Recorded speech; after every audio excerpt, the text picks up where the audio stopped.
I've been working with a psychiatrist, and there's one theme that has emerged as one of the most important things that I can do for myself to find a more fulfilling life, and that is to plug into community more, which is very hard for me because I'm always on the road.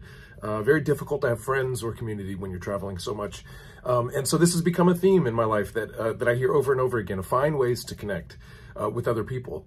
There's an article in the Atlantic that echoes this sentiment. The article is called Why Americans Suddenly Stopped Hanging Out. From 2003 to 2022, American men reduced their average hours of face-to-face socializing by about 30%. For unmarried Americans, the decline was even bigger, more than 35%. For teenagers, it was more than 45%. Boys and girls ages 15 to 19 reduced their weekly social hangouts by more than 3 hours a week. In short, there's no statistical record of any other period in U.S. history when people have spent more time on their own.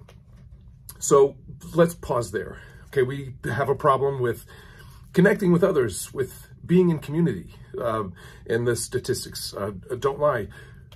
So let's go back to the very beginning of what Scripture has to say about us walling ourselves off, us creating our own individual cities. The first city in Scripture mentioned in Genesis 4 the inference was that this was a bad idea. This was Cain, from Cain and Abel, Cain who killed his brother and was cast out of the garden. It was said he was very concerned. God approached him about the murder of his brother, and that he said Cain would be cast out. Cain said, "Whoever finds me will kill me." There was guilt on his soul. So it says, then the Lord put a mark on Cain so that no one who would find him would kill him. So God left him some form of blessing, some protection. But the very first thing that Cain does is run and settle and build walls. He built the first city. So the inference is that this was a place where he did not trust God to protect him and felt like he needed to protect himself. And out of that city grew this mythologically large example of human brokenness into the city of Babylon as the archetype of the height of human evil. So anytime Babylon is mentioned in the Bible, what we're really talking about is this archetype for human evil, where a mistrust of God, where hedonism, where murder, where anybody who's tribalism, anybody who's different is at risk of death or mayhem. And so we're called to tear down those walls of Babylon in our own lives, to help Babylon fall so that a new Jerusalem could reign. This new Jerusalem is something that is promised as being a place where heaven and earth meet. So Jerusalem would be the opposite of Babylon, where we commune with God and with others in ways of love. The antithesis of Babylon comes to life in that place. And so we get this idea of a new Jerusalem being a city where hope is restored. Ezekiel prophesied of this new city. So we understand through the prophets that the city is not a good place.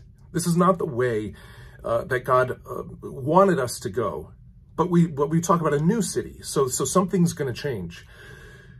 Ezekiel talks about this. The new Jerusalem will be a gathering point of the world's nations and will serve as the capital of the renewed kingdom of Israel. This country of citizenship where the rules are different, where expectations that God has for humanity is different, where love looks different. The biblical authors made it clear in the New Testament that there would also be a new Jerusalem, but they believed that the new Jerusalem was found in the person of Christ. So this unexpected manifestation of a new city found in Jesus.